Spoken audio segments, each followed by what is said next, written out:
नमस्कार बच्चों, स्वागत है आपका अपने YouTube चैनल अगेना सेंटर पर। ठीक है, तो हमने जो प्रोटीन मेटाबॉलिज्म की क्लास थी यहाँ तक हमने उसको कवर कर लिया था। अब हमको स्टार्ट करनी थी mechanism of action of amino transferases, कि जो अमाइनो ट्रांसफरेजेज है वो कैसे काम करते हैं। यहाँ से हमको स्टार्ट करना था पार्ट सेकंड में। तो स्टार्ट करते हैं। All amino transferases require the coenzyme pyridoxal phosphate. यहाँ से आपका क्वेश्चन बन जाएगा, जितने भी अमाइनो ट्रांसफरेजेज होते हैं उनको क्या रिक्वायर होता है, कोएंजाइम चाहिए। ठीक है, कौन सा चाहिए, पैराडॉक्सिल फॉस्फेट। और पैराडॉक्सिल फॉस्फेट किससे बना है, विटामिन B6 से ये पैराडॉक्सिल फॉस्फेट बना है, which is covalently link to the epsilon amino group of a specific lysine residue at the active site of the enzyme. ठीक है, ये किसके साथ जुड़ता है, ये आपका जुड़ता है स्पेसिफिक लाइसिन रेजिड्यू के साथ। Amino transferase act by transferring the amino group of an amino acid to the pyridoxal part of the coenzyme. Amino transferase हम पीछे पड़ गया है कि ट्रांसफर करते हैं अमाइनो ग्रुप को एक अमाइनो एसिड के, किसको, दूसरे अमाइनो एसिड पर जो पैराडॉक्सिल पार्ट प्रेजेंट है उसको। ऐसा करके वो जनरेट करते हैं पैराडॉक्सीमाइन फॉस्फेट। क्या जनरेट करते हैं वो, pyridoxamine phosphate. The pyridoxamine form of the coenzyme then react with the alpha keto acid to form an amino acid. अब ये जो पैराडॉक्सिन फॉस्फेट बना है ये किसके साथ रिएक्ट करेगा, ये रिएक्ट करेगा अल्फा कीटो एसिड जो ऑलरेडी प्रेजेंट है। जैसे ही ये पैराडॉक्सीमाइन फॉस्फेट रिएक्ट करेगा अल्फा कीटो एसिड के साथ तो ये एक अमाइनो एसिड बना देगा। At the same time regenerating the original aldehyde, और उसी टाइम पे सेम टाइम पे ये क्या कर देगा, वापस रीजनरेट कर देगा किसको, ओरिजिनल एल्डिहाइड को। Figure 19.9 shows these two component reaction for the reaction catalyzed by AST aspartate amino transferases। ये देखिए, ठीक है, स्पष्ट आपके दी हुई है। ये ग्लूटामेट है आपका, ठीक है, ग्लूटामेट अल्फा केटोग्लूट्रेट में हुआ पैराडॉक्सिल फॉस्फेट। जैसे ही अल्फा केटोग्लूट्रेट के साथ बनेगा तो क्या बना देगा, पैराडॉक्सामाइन फॉस्फेट। अब ये क्या बना देगा, पैराडॉक्सामाइन फॉस्फेट आ गया एस्पार्टेट और एक्जेलो एसीटेट। ठीक है, नेक्स्ट जो टॉपिक है वो है आपका यूरिया साइकिल। अब यूरिया के बारे में पहले भी पढ़ चुके हैं। Urea is the major disposal form of amino groups derived from amino acid and account for 90% of the nitrogen containing component of urine.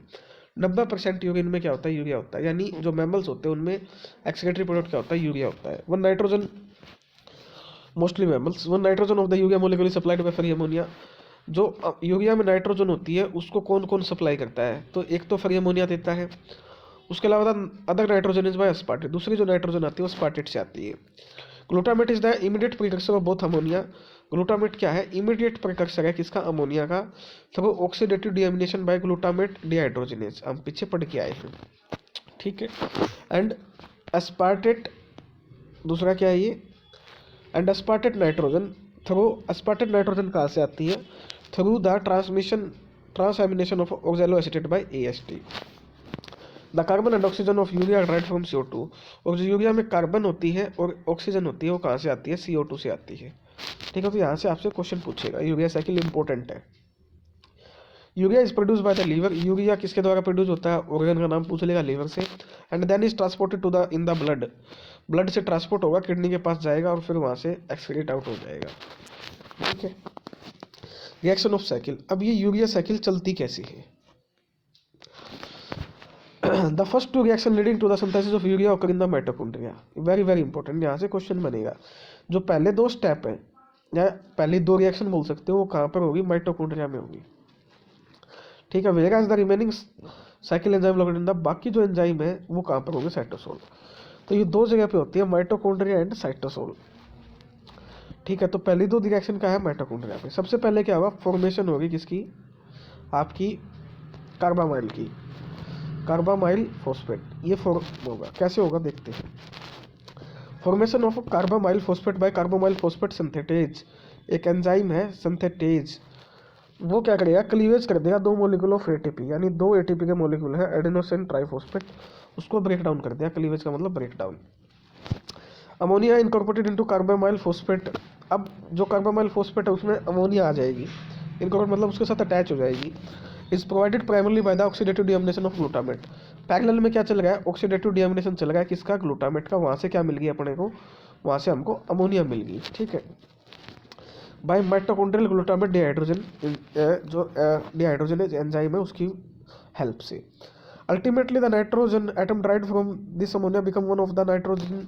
जो नाइट्रोजन इससे मिलेगा वही नाइट्रोजन कहाँ चला जाएगा, यूरिया में इनकॉर्पोरेट हो जाएगा। Carbamoyl phosphate synthesis one require. अब जो ये एंजाइम है जो ये कार्बोमाइल फॉस्फेट को बनाता है, इसको क्या चाहिए, ज़रूरत है, रिक्वायर मतलब ज़रूरत है किस चीज़ की, एन एसिटाइल ग्लूटामेट की। और एन एसिटाइल ग्लूटामेट क्या है, पॉजिटिव एलोस्टेरिक एक्टिवेटर है, जो कि किसको, एन एसिटाइल ग्लूटामेट किसको एक्टिवेट करेगा, कार्बोमाइल फॉस्फेट सिंथेटेज वन जो एंजाइम है उसको क्या करेगा, ये एक्टिवेट करेगा। पहला स्टेप है, कार्बोमाइल फॉस्फेट बन गया। दूसरा है फॉर्मेशन ऑफ सिट्रोलिन। क्या बनेगा आपका, दूसरा सिट्रोलिन बनेगा। ठीक है, अब आप बना देते सिट्रोलिन को। The carbamoyl portion of carbamoyl phosphate is transfer to the ornithine. जैसे ही कार्बोमाइल फॉस्फेट जो बना वो कहाँ चला जाएगा, बनते ही वो ऑर्निथिन पे चला जाएगा, पास हो जाएगा ऑर्निथिन के पास। और ऑर्निथिन के पास किससे होगा, ऑर्निथिन ट्रांस कार्बोक्सीलेज के द्वारा। ठीक है, as a high energy phosphate is released as Pi, phosphate की फॉर्म में रिलीज हो जाएगा। The reaction product citrulline is transported. अब जो सिट्रोलिन बना है माइटोकॉन्ड्रिया में वो साइटोसोल में चला जाएगा, ट्रांसपोर्ट हो जाएगा। ऑर्निथिन और citrulline are basic amino acid that participate in the urea cycle. Ornithine और सिट्रोलिन कैसे अमीनो एसिड है, बेसिक है नेचर में, जो कि यूरिया साइकिल में पार्टिसिपेट करते हैं। Moving across the inner mitochondrial membrane via cotransporter, they are not incorporated into cellular protein because there are no codon for this amino acid. ये incorporate नहीं होते, यानी उसमें उसके साथ प्रॉपर मिक्स नहीं होते। ठीक है, क्यों, क्योंकि इनके पास कोडॉन नहीं होता। ठीक है, इसका रीजन भी पता चल गया आपको। Ornithine is regenerated with each turn of the urea cycle. हर एक जो टर्न होगी यूरिया साइकिल की उसमें ऑर्निथिन क्या होगा, रीजनरेट होगा, वापस बन जाएगा। ठीक है, much in the same way that oxalo acetate regenerated by the reaction of the citric acid cycle. जैसे ट्राई कार्बोक्सिलिक एसिड साइकिल या सिट्रिक एसिड साइकिल में जो हमने देखा था, ऑक्सैलो एसीटेट जो है वो वापस बन जाता है हर बार, ऐसे ही ऑर्निथिन बन जाएगा। तो ये जो पहले दो स्टेप थे ये तो कहाँ हुए, माइटोकॉन्ड्रिया में। अब ऑर्निथिन कहाँ पे आ गया, ऑर्निथिन आपका आ गया साइटोसोल में। ठीक है, अब आगे के स्टेप साइटोसोल में होंगे।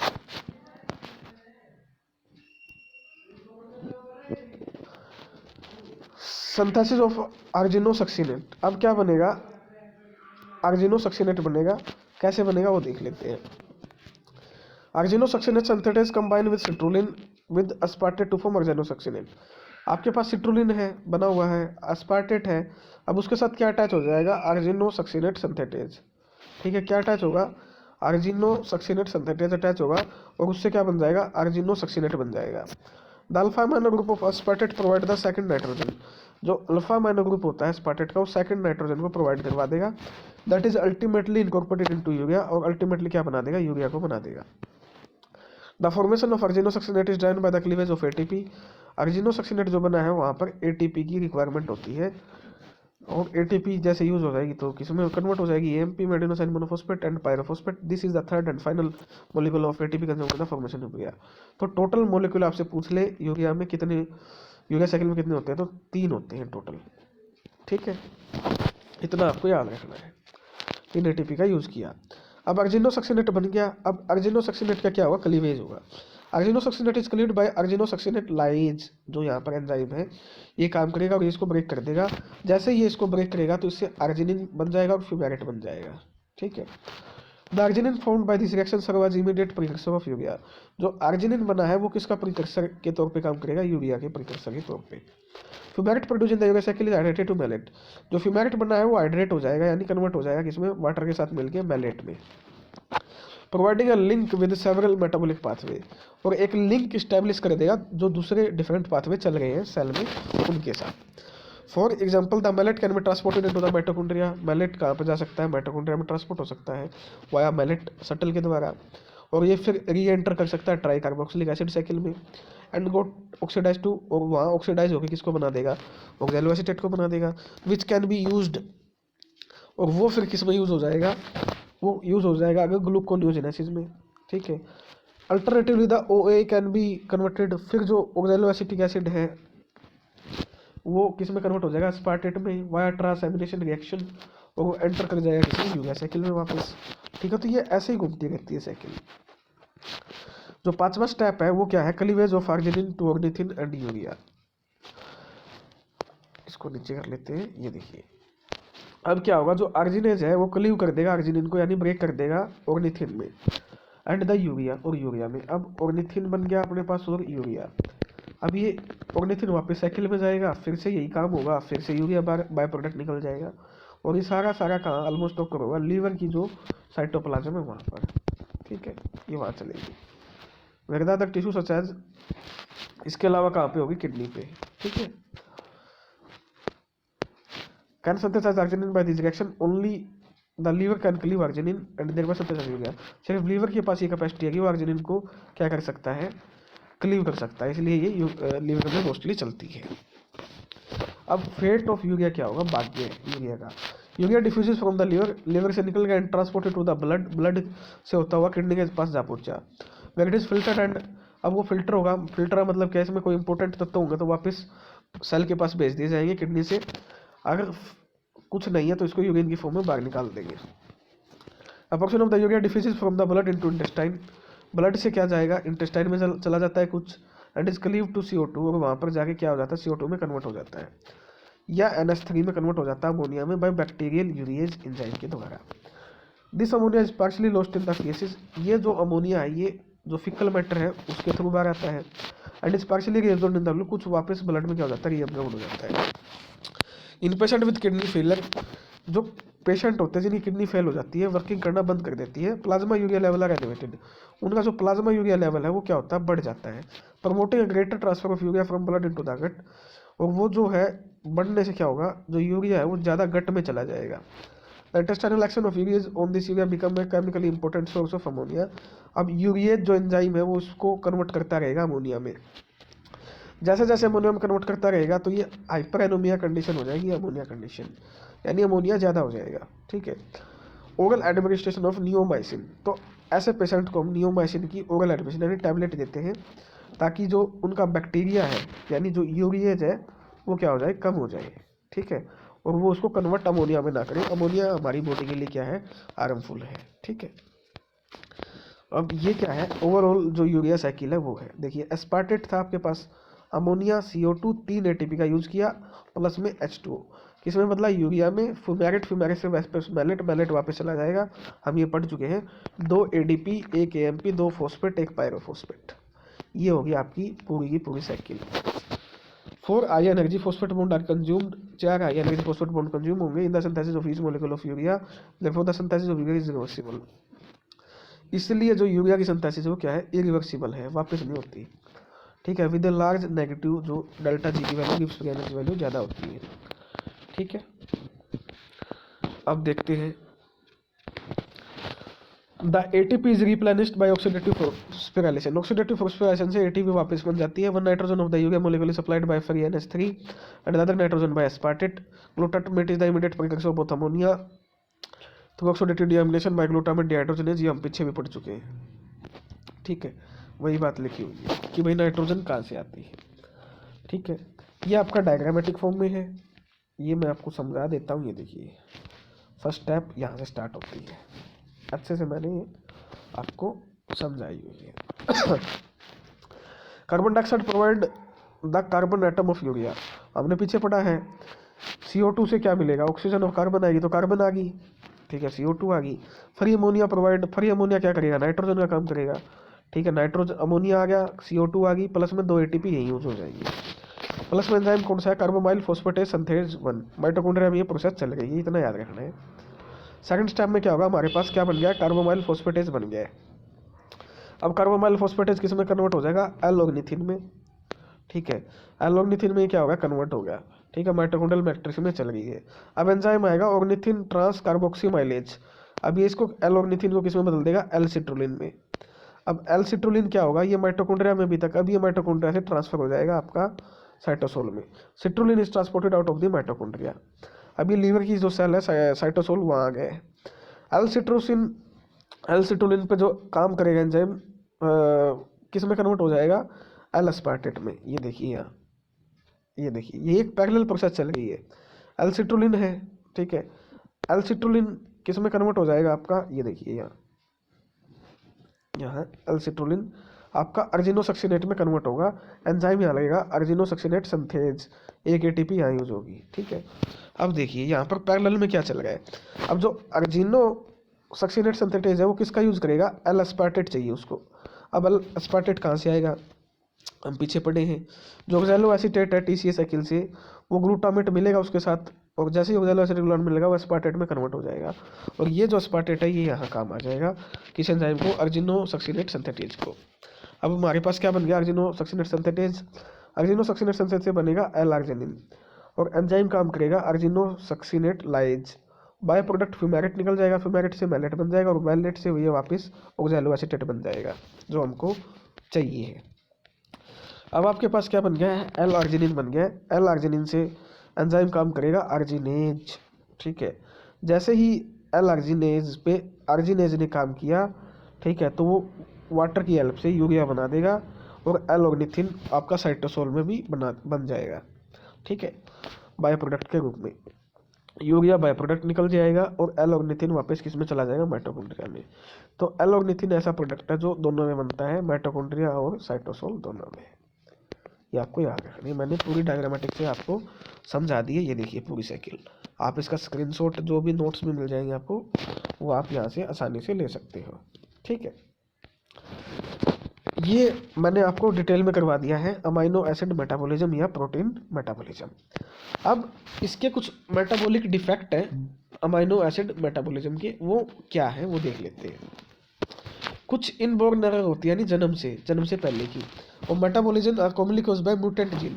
कुछ जीन क्या हो जाते हैं, म्यूटेंट हो जाते हैं फंक्शन में, यानी डेविएट हो जाते हैं, and that generally result in abnormal protein often enzymes.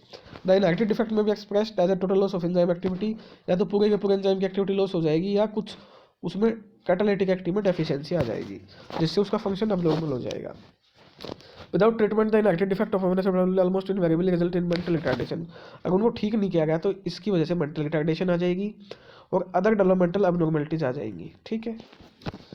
अल्थो more than 50 of this disorder have been describe, 50 से ज़्यादा डिसऑर्डर डिस्क्राइब किए जा चुके हैं। मैनी आर रेयर, कुछ क्या है रेयर है, ठीक है, मतलब 2.5 लाख लोगों में से एक में मिलेगा, वो इतने रेयर हैं, ठीक है। Collectively however they constitute a very significant portion of paediatric genetic disease. कुछ ये पेडियाट्रिक जेनेटिक डिजीज का चार्ट बनाते हैं, यानी ग्रैंड फादर में है तो फादर में होंगे या उसके पोते में आ जाएंगे, एक चार्ट बनेगा, यानी उनकी फैमिली हिस्ट्री में भी डिजीज एग्जिस्ट करेंगी, ठीक है। तो ऐसी डिजीज़ हम पढ़ने वाले हैं, और सबसे पहले डिजीज़ क्या है आपके पास है, phenylketonuria PKU। Phenylketonuria caused by deficiency of, आपको यहाँ से क्वेश्चन पूछा जाएगा, और पूछा भी गया है पहले। अब इसमें क्या होती है, डेफिशिएंसी, कमी हो जाती है एक एंजाइम की जिसका नाम है फिनाइलएलानिन हाइड्रोक्सिलेज, आपको ये याद करना है। Is the most common clinical encounter inborn error metabolism, सबसे कॉमन है ये inborn amino acid metabolism error है। Biochemically it is characterised by accumulation of phenylalanine. इसमें क्या हो जाता है, एक्यूमुलेशन, इकट्ठा हो जाता है फिनाइलएलानिन, और डेफिशिएंसी किसकी हो जाती है, ज़्यादा हो जाता है फिनाइलएलानिन, और डेफिशिएंसी कमी हो जाती है टायरोसिन। हाइपर फिनाइलएलानिन, अब ज़्यादा हो गया फिनाइलएलानिन यानी हाइपर हो गया। May also be caused by deficiency in any of the several enzyme required to synthesize BH4 or in dihydropteridine reductase which generate BH from BH2. Such deficiency indirectly raise phenylalanine concentration because phenyl, अब phenylalanine की concentration बढ़ गई, आपको इतना याद रखना है, ठीक है। जैसे ही phenylalanine की concentration बढ़ती है, उसको क्या चाहिए है, उसको चाहिए है BH4 एज ए कोएंजाइम, और BH4 क्या है, रिक्वायर्ड फॉर टायरोसिन हाइड्रोक्सिलेज, और ये टायरोसिन को भी चाहिए है, and tryptophan hydroxylase which catalyze reaction leading to the synthesis of neurotransmitter. Like tryptophan से क्या बनेंगे, न्यूरोट्रांसमीटर सेरोटोनिन बनेगा या कैटेकोलेमाइंस बनेंगे। Simply restricting dietary phenylalanine does not reverse the central nervous system effect due to deficiency neurotransmitter. अब ये बना नहीं है तो इससे क्या आ जाएगी, न्यूरोट्रांसमीटर की कमी हो जाएगी। Replacement therapy for with BH and L-DOPA या फिर five hydroxy tryptophan product of the affected tyrosine hydroxylase and tryptophan hydroxylase catalyse reaction improve the clinical outcome in this variant form of, ठीक है। तो इसके लिए हम क्या करेंगे, L-DOPA का यूज़ करेंगे या 5-हाइड्रोक्सिल ट्रिप्टोफन का यूज़ करेंगे, ताकि इसको हम थोड़ा बहुत क्योर कर सकें, ठीक है। जैसे ये है, डायग्रामेटिक फॉर्म में आपको बता देता हूँ, ठीक है। ये है deficiency of phenylalanine hydroxylase result in disease PKU। एल्फिनाइलएलानिन है, ठीक है, फिनाइलएलानिन हाइड्रोक्सिलेज एंजाइम है, ये नॉर्मल फंक्शनिंग में किस में इसको कन्वर्ट कर देगा, L टायरोसिन में, ठीक है। अगर इसकी कमी होगी तो एल टायरोसिन नहीं बनेगा, सिंपल सी बात है। अगर एल टायरोसिन नहीं बना तो क्या हो जाएगा, अब वो देखते हैं। देखिए फिलहाल एलानिन था, फिलहाल एलानिन हाइड्रोक्सिलेज नॉर्मली काम किया, टायरोसिन बना, ठीक है। अब जैसे ही टायरोसिन बनता है वो क्या बनाता है आगे जाके, टायरोसिन क्या करेगा, ऑक्सीजन को लेगा जो बॉडी में है और टायरोसिन हाइड्रोक्सिलेज बना देगा। टायरोक्सिलिन हाइड्रोक्सिलेज से डोपा बन जाएगा और डोपा से कैटेकोलेमाइन बन जाएंगे। और कैटेकोलेमाइन क्या है, न्यूरोट्रांसमीटर है, मैसेंजर है, मैसेंजर का काम करते हैं। अगर मैसेंजर नहीं बने तो आपका मेंटल दिमागी रोग हो जाएगा आपको। समझ में आ गया आपको? तो कितना इंपॉर्टेंट है टायरोसिन और ये एंजाइम, एक एंजाइम। अच्छा, ट्रिप्टोफन क्यों इंपॉर्टेंट है? ट्रिप्टोफन क्या करेगा, ऑक्सीजन को लेके ट्रिप्टोफन हाइड्रोक्सिलेज एंजाइम का यूज करके 5 हाइड्रोक्सी ट्रिप्टोफन बनाएगा और इससे सेरोटोनिन बनेगा। और सेरोटोनिन क्या है, एक्ट एज ए न्यूरोट्रांसमीटर, ठीक है। तो ये है प्रोसेस सारी, ठीक है, मैंने आपको डिटेल में बता दी है। अब आपको कैसे पता चलेगा कि इस बंदे को क्या है, PKU है यानी फिलहाल कीटोन्यूरिया है, किसी भी बंदे को? तो उसमें सबसे पहले आप टेस्ट करोगे तो आपको एलिवेटेड लेवल बड़ा लेवल मिलेगा, किसका, फिनाइलएलानिन का। Phenylalanine present in elevated concentration in tissue, plasma, urine, इन तीनों जगह पे ज़्यादा मिलेगा। Phenyl lactate, phenyl acetate, phenyl pyruvate which are not normally produce in significant presence of functional phenyl hydroxylase are elevated in PKU। ये सारे के सारे कंपाउंड आपको ज़्यादा अमाउंट में मिलेंगे ब्लड, प्लाज्मा, यूरिन या टिश्यू में, ठीक है। समझ में आ गया एक पहचान। दूसरा है सेंट्रल नर्वस सिस्टम के क्या सिम्टम दिखेंगे। मेंटल रिटार्डेशन, पागलपन, चलने फिरने की क्षमता खो देगा इंसान, हाइपर एक्टिविटी, ट्रेमर, दौरे पड़ना, इस तरह के आपके क्या हो जाएंगे, कैरेक्टरिस्टिक डेवलप हो जाएंगे उस इंडिविजुअल में। उसके बाद उसमें एक इम्पोर्टेंट जो एक्सपेक्ट होता है हाइपर पिगमेंटेशन, हाइपोपिगमेंटेशन, ठीक है। वो क्या, यानी पिगमेंट गायब होते रहेंगे बॉडी से, लाइट स्किन हो जाएगी, बिल्कुल वाइट वाइट पैचेज आपने देखे भी होंगे कई लोगों को आसपास, ठीक है। एक ये इम्पोर्टेंट क्या है उसका कैरेक्टरिस्टिक है जो आपको दिखेगा इंडिविजुअल में जो डिजीज होंगे, ठीक है। अब बात आती है neonatal screening and diagnosis of PKU। जैसे जन्म होता है या गर्भ में ही उसकी कैसे पहचान की जाए। अगले डायग्नोसिस ऑफ फिनाइल का इंपॉर्टेंट बिकॉज ये disease treatable by the dietary means. इस डिजीज को ट्रीट सिर्फ डाइटरी मीन्स से किया जा सकता है। Because of lack of neonatal symptom, laboratory testing for elevated with the level of phenyl is mandatory for detection. मतलब फिनाइल एलानिन का लेवल हमको क्या करना पड़ेगा, डिटेक्ट करना पड़ेगा अर्ली, मतलब जल्दी से। जैसे ही न्यूबॉर्न क्या हुआ, एक्सपोज्ड होता है प्रोटीन फीडिंग के, ठीक है, इतनी जल्दी। अच्छा जी, वो पता चल गया हमको। अब ट्रीटमेंट कैसे होगी। Most natural protein content phenylalanine. जितने भी हमारे नेचुरल प्रोटीन होते हैं उनमें फिनाइलएलानिन की कुछ अमाउंट तो होती है। And it is impossible to satisfy the body protein requirement when ingesting a normal diet without exceeding the phenylalanine limit. और फिनाइलएलानिन के बिना तो प्रोटीन डाइजेशन नामुमकिन है। Therefore, in PKU, blood filament is maintained close to the normal range by feeding synthetic amino acid। तो हम क्या करेंगे, नॉर्म सिंथेटिक, अगर उसकी बॉडी में कमी है तो सिंथेटिक अमीनो एसिड प्रिपेयर करके हम उसको लो डोज में फिनाइलएलानिन उसको डोज में सप्लीमेंट करेंगे with some natural food. Natural food में डाल के, जैसे फ्रूट में डाल के, वेजिटेबल में डाल के या सीरियल्स दालों में डाल के। Selected for their low phenylalanine content, ताकि उसको लो अमाउंट में मिले। ज़्यादा में मिलेगा तो भी खतरनाक है, ठीक है। The amount is adjusted according to the tolerance of the individual. भाई उस इंडिविजुअल की टॉलरेंस लेवल के अनुसार वो अमाउंट डिसाइड की जाएगी, ठीक है। The early treatment started the more completely neurological damage can be prevented. अगर ये बहुत जल्दी आपने ट्रीटमेंट स्टार्ट कर दी तो उसको बचाया जा सकता है, प्रिवेंट, ज़्यादा जो डैमेज होने वाला है उससे बचाया जा सकता है। Treatment must begin during the first 7 to 10 day of life. पता चलते ही 7 से 10 दिन के अंदर उसकी ट्रीटमेंट स्टार्ट करनी पड़ेगी, ठीक है। समझ में आ गया।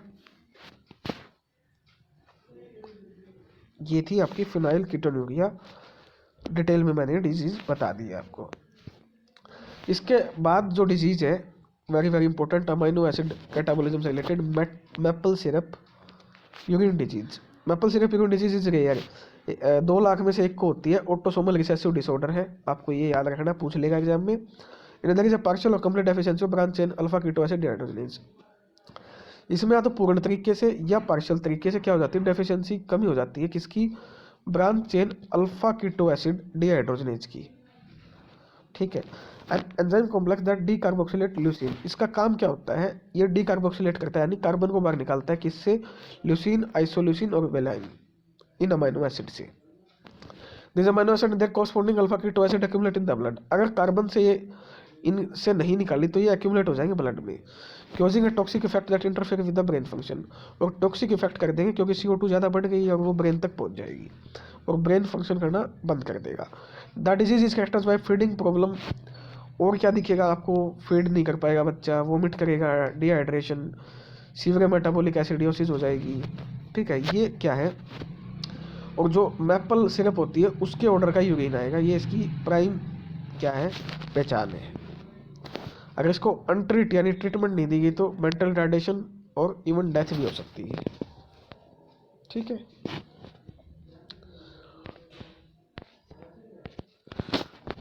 स्क्रीनिंग कैसे करेंगे इसकी, वही प्रीनेटल डायग्नोसिस होना चाहिए, अवेलेबल होनी चाहिए हर एक हॉस्पिटल में, ठीक है।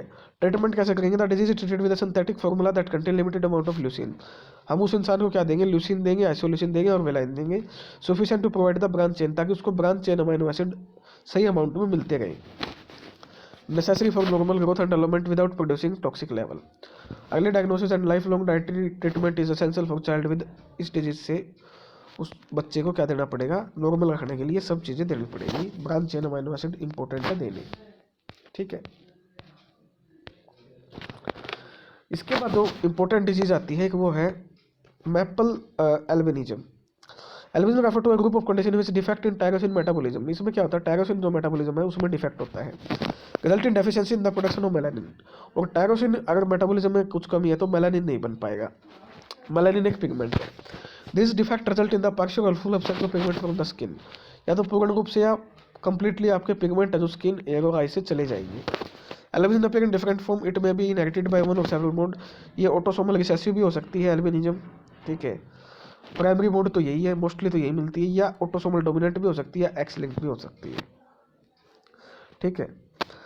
तो ये कॉपर रिक्वायरिंग टायरोसिन नेज एक एंजाइम होता है, उसकी डेफिशिएंसी होती है, पूरे का पूरा पिगमेंट लॉस हो जाता है हेयर, आइज और स्किन से, ये सीवियर फॉर्म कंडीशन होती है, ठीक है, जो अभी हमने बताई है। इसके अलावा हाइपोपिगमेंटेशन हो जाएगा, ठीक है, उसको दिखना बंद हो जाएगा और उसको सनलाइट जो है वो भी चुभेगी उसकी आंखों को, इससे स्किन कैंसर भी खतरा बढ़ जाता है अगर किसी को ये डिजीज है एल्बिनिज्म, ठीक है। उसके बाद आती है आपकी डिजीज होमोसिस्टिन्यूरिया, ठीक है। The homocystinuria are a group of disorder involving defect in the metabolism homocystine, इसमें क्या हो जाता है, होमोसिस्टिन के मेटाबॉलिज्म में डिफेक्ट हो जाता है। The disease are inherited as autosomal recessive illness होती है ये, ठीक है। Characterized by high plasma urine level of homocystine, जो यूरिया है और यूरिन है और जो प्लाज्मा उसमें ज़्यादा लेवल हो जाता है होमोसिस्टिन और मैथियोनिन का, ठीक है। कंपैरिजन में लो लेवल हो जाता है सिस्टिन का, ये आपको याद रखना है, लेवल हाई किसका होता है, कम किसका होता है। The most common cause of homocystinuria is a defect in the enzyme, और एक कॉमन डिफेक्ट हो जाता है एंजाइम सिस्टाथायोन बीटा सिंथेज में, किसमें हो जाता है, सिस्टाथायोन बीटा सिंथेज में डेफिशिएंसी हो जाती है, विच कन्वर्ट, उसका काम क्या होता है, होमोसिस्टिन को किस में कन्वर्ट करना, सिस्टोथायोन में। Individual who are homozygous for cystathionine beta synthase deficiency exhibit ectopia lentis, यानी उसमें क्या हो जाती है, लेंस की डिस्प्लेसमेंट हो जाती है, इसका कॉमन क्या है, कैरेक्टरिस्टिक है। स्केल्टन अब्नॉर्मलिटी मिलेगी, tendency to form thrombi, blood clot बनेगी उसमें, ऑस्टियोपोरोसिस हो जाएगी, न्यूरोलॉजिकल डिसऑर्डर हो जाएंगे, पेशेंट कैन बी रिस्पॉन्सिव और non responsive to oral admission pyridoxine, ठीक है। विटामिन B6 की क्या हो जाएगी, डेफिशिएंसी हो जाएगी। उसके अलावा vitamin B6 responsive patient usually have milder and later onset of clinical symptom, ठीक है। तो इसमें ये इंपॉर्टेंट है विटामिन B6, B12 और फोलेट। ये देखिए एल होमोसिस्टिन है, एंजाइम आएगा सिस्टाथायोन बीटा सिंथेज, अगर ये एंजाइम प्रॉपर फंक्शनिंग कर रहा है तो इसको सिस्टाथायोन में बदल देगा, अगर ये प्रॉपर फंक्शन नहीं कर रहा है तो विटामिन B6 अगर उसकी बॉडी में नहीं है, सेरिन नहीं है और वाटर की कमी है, देखो विटामिन B6 नहीं है उसकी बॉडी में, सेरिन नहीं है, ठीक है, और उसके वाटर नहीं है, तो ये एंजाइम काम नहीं करेगा और ये डिसऑर्डर होने के आपको ज़्यादा चांस है। तो विटामिन B6 लिए, भरपूर मात्रा में पानी पिए और सेरिन यानी अमाइनो एसिड प्रोटीन डाइट आप लेते रहिए। और लास्ट जो डिजीज है वो आपकी है अल्कैप्सोनुरिया। ठीक है, अल्कैप्सोनुरिया एक rare metabolic condition having deficiency of, इसमें क्या हो जाती है अल्कैप्सोनुरिया में, होमोजेनिस्टिक एसिड ऑक्सीडेज नामक एंजाइम की क्या हो जाती है, डेफिशिएंसी हो जाती है, resulting in the accumulation of homogentisic acid. इसमें क्या हो जाता है, होमोजेनिस्टिक एसिड एक्युमुलेशन हो जाता है। The condition has 3 characteristic symptom, 3 symptom है इसके। सबसे पहले एसिडोयूरिया हो जाएगा, यूरिन जो होता है पेशेंट का उसमें होमोजेनिस्टिक एसिड क्या मिलेगा, ज़्यादा होगा, which is oxidize to dark pigment on standing, और वो डार्क पिगमेंट में कन्वर्ट हो जाता है और वो जॉइंट में जाके अर्थराइटिस कोज कर देता है, यानी जॉइंट में जमा हो जाता है। And black ochronotic pigmentation of cartilage and collagenous tissue, patient with alkaptonuria usually ऐसे कार्टिलेज एज। 40 की उम्र तक ये डिजीज नहीं दिखती है भाई, सिम्टम नहीं दिखेंगे 40 एज तक, 40 के बाद इस एज के सिम्टम दिखते हैं। Dark staining of the diaper sometime can indicate the disease in infant, ठीक है, इन्फेंट में भी हो सकती है, but usually no symptom are present until later in life. जो मेन इंपॉर्टेंट लेटर है वो बाद जो वो है सिम्टम बाद में दिखेंगे। ठीक है, help reduce the level of homogentisic acid and decrease the amount of pigment deposit in blood tissue. ठीक है, लाइफ थ्रेटनिंग नहीं है, लेकिन इससे रिलेटेड आर्थराइटिस हो जाती है या और भी डिजीज इससे रिलेटेड हो जाती है। तो ये कंप्लीट सेकंड पार्ट था आपका अमाइनो एसिड मेटाबॉलिज्म या प्रोटीन मेटाबॉलिज्म का, उससे रिलेटेड हमने सारे डिजीज क्या कर लिए, कवर कर लिए। तो कोई भी डाउट है तो कमेंट सेक्शन में जरूर बताएं। HPSC assistant professor PGT biology और CSIR NET JRF के लिए इम्पोर्टेंट टॉपिक है, प्लीज़ इसको कवर करें जिसको ज़रूरत है। ठीक है, जिसको कोचिंग अफोर्ड नहीं कर सकता है, और अपने दोस्तों को भी बताएं, चैनल को शेयर कर दें, लाइक कर दें, सब्सक्राइब कर दें, मुझे प्रोत्साहन मिलेगा। धन्यवाद।